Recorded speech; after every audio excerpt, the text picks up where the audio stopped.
দাদা বলো 15 piece 15 piece 8 টাকা।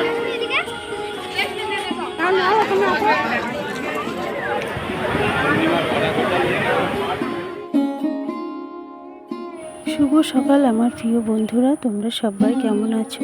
আশা করছি তোমরা সবাই অনেক বেশি ভালো আছো, আর আমরাও না বেশ ভালো আছি। শান্তিপুরের একটি ছোট্ট গ্রাম থেকে আমি রিঙ্কু, আর রিঙ্কু ব্লগে জানাই তোমাদেরকে স্বাগত। আজকের ব্লগটা আমি এখান থেকেই শুরু করছি। এখন বাজে সকাল 10:30। সকালবেলা আমি ঘুম থেকে উঠে সমস্ত কাজকর্ম তাড়াতাড়ি করে নিয়েছি, রান্নাবান্না করে নিয়েছি। আর এই যে চিড়েটা ভেজে নিয়েছি লবণ দিয়ে, কারণ ট্রেনের মধ্যে যাব আমরা, দীঘা যাওয়ার জন্য প্রস্তুতি নিয়েছি। আজকেই আর কি বিকেলে রওনা দেব। আজকে রাতে আর কি ট্রেন 1:05। তার জন্য আজকে সব কিছু ঠিকঠাক করে গুছিয়ে রেডি করে নিচ্ছি। আমি চিড়ে ভেজে নিয়েছি, নিয়ে প্যাকিং করে নিয়েছি, আর একটা বিস্কুট নিয়েছি, জল নিয়েছি।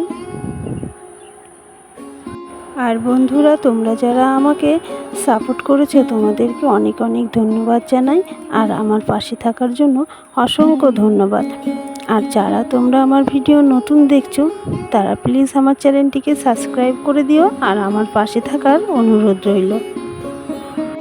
বেডিংপত্র গোছানো আমাদের হয়ে গেছে। তারপরে স্নান টান সেরে সব কিছু খাওয়া দাওয়া করে এই যে রেডি হয়ে চলে এসেছি। গাড়ির তেল ভরবে, তেল পাম্পে চলে এসেছি। তো তোমাদের একটু তেল পাম্পটা আমি ঘুরিয়ে দেখাচ্ছি। দেখো কত সুন্দর আর কি, সত্যি খুব ভালো লাগছে। আর ওই যে আমার ছেলে মেয়ে আর ওই যে আমার স্বামী আর কি গাড়ি ওখানে দাঁড়িয়ে আছে। আর এই ছেলেটা যে আগে আসছে হেলমেটটা সাথে নিয়ে। তা দেখো কত সুন্দর ফুল গাছ লাগিয়েছে, ফুলগুলো দেখতে কত ভালো লাগছে।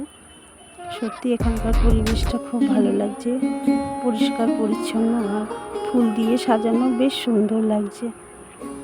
আর এই যে সামনে এই যে হাই রোড আর কি 34 নং জাতীয় সড়ক, এটা দিয়ে আর কি কলকাতা যাওয়া যাবে সব জায়গায়, এটাই আজকে আর কি মেন রোড।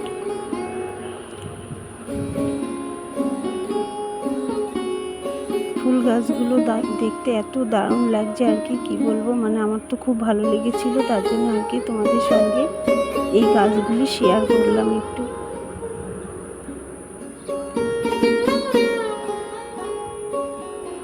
তা আমরা ওখান থেকে তেলটা ভরে নিয়ে আর কি জ্যাঠার মেয়ের বাড়িতে চলে আসলাম। আর কি আমরা বোনেরা মিলে সবাই আর কি যাব দীঘাতে, তাই ওদের বাড়িতে চলে আসলাম। ওদের বাড়িতে যে বোন রান্না করছে, রাতে খাওয়া দাওয়া করে সবাই মিলে কাজ গুছিয়ে তারপরে চলে যাব। তারপরে এই যে আমরা চলে আসলাম স্টেশনে। এই স্টেশন থেকে আমরা আর কি ট্রেন ধরে চলে যাব।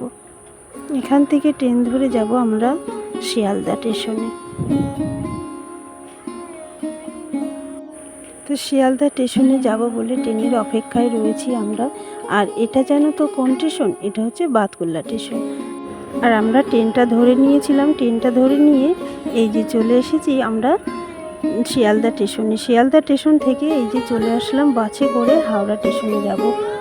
আর এই যে হাওড়ার ব্রিজের উপর দিয়ে আর কি যাচ্ছি, বাস থেকে যেটুকু আর কি ভিডিও করা যায়, গঙ্গার উপরে যে হাওড়ার ব্রিজটা, তাই একটু ভিডিও করে তোমাদের সঙ্গে শেয়ার করলাম। তা এখন আমরা এই যে বাসে করে যাচ্ছি হাওড়া স্টেশনে। এই যে হাওড়া স্টেশনের ওখানে চলে এসেছি। তাই যে বাসের আর বাস দাঁড়ায় যেখানটায়, ওখানটায় চলে আসলাম পেছন দিকে। তা হাওড়া স্টেশন থেকে এই যে আমরা দীঘা না, এটা সাঁতরাগাছি যাবে এই ট্রেনটা ধরে নিয়েছি। তা সাঁতরাগাছি যাব, ওখান থেকে আবার দীঘার ট্রেন ধরতে হবে। তা ট্রেনে দেখো কত ভিড় হয়েছে, সব কিন্তু দীঘার যাত্রী বেশি, এত ভিড় হয়েছে কি বলবো। আর দীঘার হচ্ছে জগন্নাথের মন্দির হয়েছে, পুরীর যে জগন্নাথ মন্দির, তার জন্য স্নান যাত্রা থেকে আর কি রথ পর্যন্ত খুব ভিড় হবে। তাই আর কি এত ট্রেনের লোক ভর্তি, সব দীঘার যাত্রী বেশি। আর দেখো বন্ধুরা, ট্রেনের মধ্যে যেতে যেতে বেশ সুন্দর লাগছিল। আমি না অবাক হয়ে গেছিলাম কখনো এভাবে এত পদ্ম ফুল গাছ আমি দেখতে পাবো কখনো ভাবিনি। কত পদ্ম ফুল গাছ আর কি ওখানে দেখলাম, তাই তোমাদেরকে একটু দেখিয়ে দিলাম। আর আমরা এই যে স্টেশন থেকে নেমে পড়েছি সাঁতরাগাছি স্টেশন। এখান থেকে দীঘার ট্রেন আসবে, এখান থেকে আর কি দীঘার ট্রেন ধরবো। সবে মাত্র সকাল হলো আর কি, আমরা সাঁতরাগাছিতে পৌঁছে গেলাম। এখন মনে হয় 5টা বেজে গেছে, এরকম 5টা পুরো বাজেনি, তবে বেজে গেছেই। আর এই যে দেখো কেবল সকাল হয়েছে, কি দারুণ লাগছে আর কি।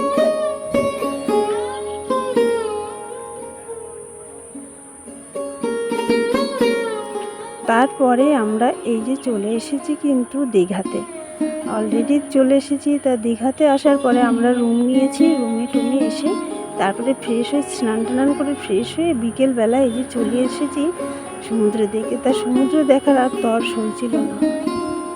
জীবনে কখনো ভাবতে পারিনি যে হঠাৎ করে আমার দীঘা যাওয়ার স্বপ্নটা পূরণ হয়ে যাবে। তো মানে আমরা বেড়াতে গেছিলাম আর কি বোনের বাড়িতে, সেখান থেকে আর কি হঠাৎ করে ঠিক হয়ে গেল যে আমরা দীঘা যাব। তাই এই যে দীঘা যাওয়ার প্রস্তুতি নিয়ে দীঘায় সত্যি চলে আসলাম।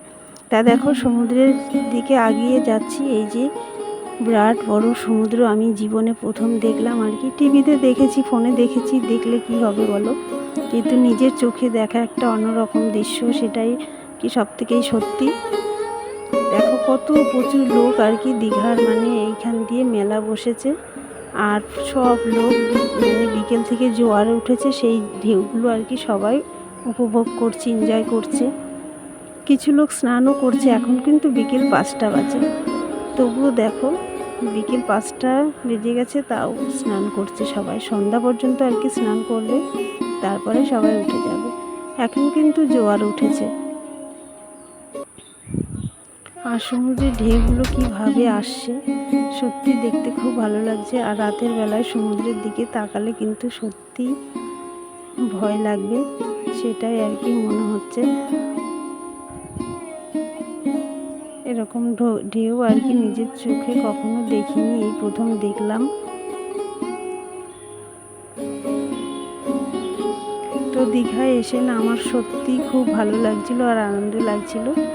তবে আর কি এখানে যে মন্দিরটা রয়েছে, পুরীর যে জগন্নাথ মন্দির, তা আমরা ভাবছি কিছু খাওয়া টাওয়া তো হয়ে গেছে, তা এইভাবে তো যাওয়া যায় না মন্দিরে, যদি পরের দিন সকালবেলায় আর কি মন্দিরটার দর্শন করে আসব। কত লোকে এই যে বড় বড় ঢেউ আসছে, ঢেউগুলো আসার সময় আর কি হালকা করে লাফ দিতে হয়, নাহলে তো নাকি জলে ভাসিয়ে নিতে হয়। জানি না, এখনো পর্যন্ত তো নামিনি। তো আগামীকালকে নামবো সমুদ্রে। নামতে তো ভয়ই লাগছে আর কি, সবাই যেহেতু নেমেছে, একটু হলেও এত লোকের মধ্যে সাহস করে নামবো। আর ওই যে দূরে ঢেউগুলো আসছে, দেখতে কি ভয়ঙ্কর লাগছে। আমার না এমনিতে জল দেখতে প্রচুর ভয় লাগে। তবে আজকে কিন্তু পূর্ণিমা, ভরা পূর্ণিমা আর কি, পূর্ণিমাতে ভরা কোটাল থাকে আর কি, জোয়ারটা বেশি নামে। তবুও দেখো লোকে কিন্তু স্নান করা বন্ধ করেনি। তো এই যে সন্ধ্যা হয়ে গেছে এখন,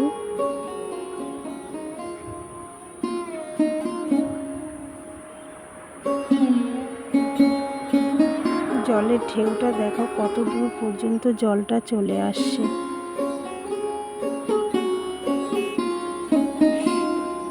সব লোক কিন্তু দাঁড়িয়ে আর কি সমুদ্রের ঢেউগুলো এনজয় করছে।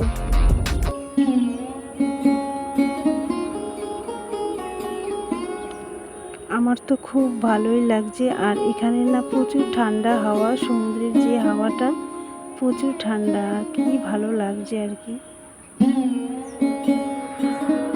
আর বন্ধুরা, তোমাদের কেমন লাগছে আমার এই সমুদ্রে যাওয়ার ভিডিওটা অবশ্যই কিন্তু কমেন্ট করে জানিও। আর ভালো লাগলে আমার চ্যানেলটিকে সাবস্ক্রাইব করে দিও। আর এই যে বিকেলবেলাতে দেখো এখানে গলদা চিংড়ি, কত রকমের ফিশ আর কি মাছ বিক্রি হয়, মানে ফ্রাই করে দেওয়া হয় এটা।